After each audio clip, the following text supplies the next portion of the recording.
বাসায় আজকে কারেন্ট নেই, অন্ধকারে বসেই ভয়েসটা দিতে হচ্ছে। তা আপনাদের সাথে ভিডিও শেয়ার করতে চলে আসলাম প্রতিদিনের মতোই। তো এখানে যেহেতু যে খাবারগুলো দেখছেন, এখানে হলো মুরগির রোস্ট, এখানে হলো 3টে মুরগির রোস্ট, আর ওখানে হলো চিংড়ি মাছ দিয়ে করলা ভাজি, আর এটা হলো রুই মাছ ভুনা করেছি। তারপরে হলো এখানে হলো গরুর মাংস আলু দিয়ে একটা রেজালার মতো করেছি, আর হলো মুসুরির ডাল রান্না করেছি, এবং এখানে হলো ভাত রান্না করেছি। এখানে মানে 1 পট চাউলের ভাত রান্না করেছি, আর এখানে সাদা পোলাও রান্না করেছি। তো এই সব কিছু কিন্তু আমার মেহমান আসার কথা, তা সেই মেহমানদের জন্যই কিন্তু করে নিয়েছিলাম। আর এটা হলো মঙ্গলবারের ভিডিও, তাই ভিডিওটা রান্নাগুলো সব করে একা হাতে করেছি, যেহেতু আমার কাজের বুয়াও নেই। সকাল থেকে নাস্তা সেরে তারপরে এটা করেছি, কিন্তু দুর্ভাগ্যবশত মেহমান আর আসেনি। তাহলে চিন্তা করুন আমাদের কি অবস্থা হয়েছিল। তাই এতগুলো খাবার বক্সে ভরে ভরে তারপরে ডিপ ফ্রিজে রেখে দিয়েছি। এটা 2 দিনের মতো হয়তো আমাদের চলবে, আর রান্নাবাড়ি তো বন্ধই, যেহেতু এত খাবার। যাই হোক, কথা বলতে বলতে কিন্তু আপনাদের সাথে আজকে একটি রেসিপি শেয়ার করব। আর এটা হলো শুক্রবারে, মানে মঙ্গলবারের আগে গত শুক্রবারের এই ভিডিওটা। আমাদের বাসায় মোরগ পোলাও রান্না করেছিলাম, আর এতটা মজা হয়েছে, তাই চিন্তা করলাম আমার আপুদের সাথেও একটু শেয়ার করে নিই। তাই দেখতেই বুঝে গিয়েছেন মোরগ পোলাওটা কত লোভনীয় ছিল। যাই হোক, কথা বলতে বলতে কিন্তু আমি এখানে আমাদের 3 জনের পরিমাণ মুরগি নিয়ে নিয়েছি, আর সেই মুরগিতে 2 টেবিল পরিমাণ টক দই এবং সামান্য লবণ দিয়ে ম্যারিনেট করে রেখে দিলাম। এই পাশে চলে আসলাম রান্নার জন্য। পরিমাণ মতো তেল দিয়ে নিয়েছি, দিয়ে এখানে আস্ত মশলা দিলাম, দারচিনি, লবঙ্গ, এলাচ, তেজপাতা দিয়ে এখানে একবারে মিহি কুচি করা 1 কাপ পরিমাণ পেঁয়াজ কুচি দিয়ে নিলাম। তারপরে পেঁয়াজটাকে একটু ব্রাউন করে ভেজে তারপরে এখানে আদা রসুনের পেস্ট দিয়ে নিলাম। 1 টেবিল পরিমাণ এখানে আদা রসুনের পেস্ট দিয়েছি, দিয়ে একটু নেড়ে চেড়ে তারপরে এখানে পানি দিয়ে দিলাম।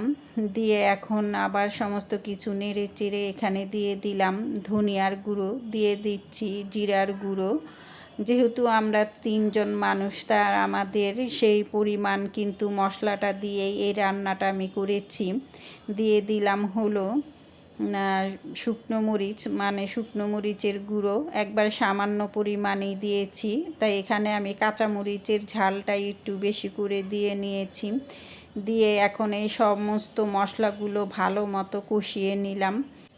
এখন এখানে মুরগিগুলো দিয়ে দিলাম, দিয়ে এখন একটু নেড়ে চেড়ে মিক্স করে নিচ্ছি। যেহেতু ওই সময় আমি অল্প লবণ দিয়ে এটাকে ম্যারিনেট করে রেখেছিলাম, এই পর্যায়ে এসে এখন আমি চিকেনটা সিদ্ধ হওয়ার জন্য পরিমাণ মতোই লবণটা দিয়ে নিলাম।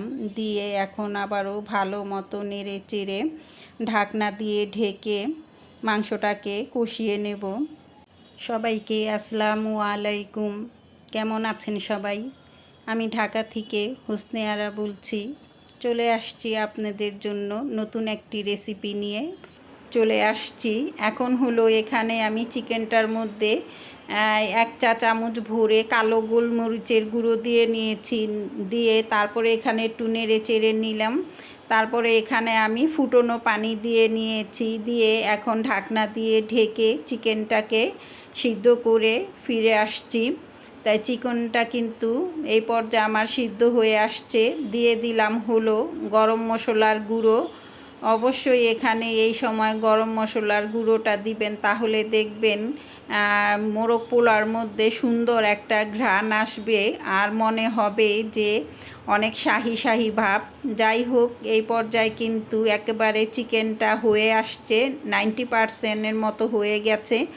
তা আমি এখানে 5-6টার মতো কাজু বাদাম এবং 8-10টার মতো হবে কিশমিশ নিয়ে বেটে এখানে 1 টেবিল পরিমাণ হয়েছে সব মিলিয়ে। ওই কাজু বাদাম আর হলো কিশমিশ বাটাটা দিয়ে নিলাম, দিয়ে আবারও কিছুক্ষণ নেড়ে চেড়ে একটু কষিয়ে এখানে আমি ডানো ক্রিম দিয়ে দিয়েছি। এখানে আমার কাছে 2 টেবিল পরিমাণ ডানো ক্রিম ছিল, তো এটা একটু শুকনো ছিল, তার জন্য আমি এখানে সামান্য পরিমাণ পানি দিয়ে ক্রিমটাকে গুলিয়ে চিকেনটার মধ্যে দিয়ে দিলাম। এই পর্যায়ে এসে আপনারা এখানে গুঁড়ো দুধটা দিতে পারেন বা লিকুইড দুধও এখানে 1 কাপ দিয়ে দিতে পারেন।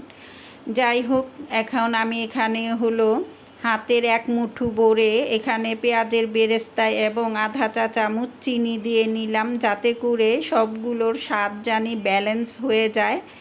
তা এখন হলো আমি ঢাকনা দিয়ে ঢেকে রান্নাটা শেষ করে নিয়েছি।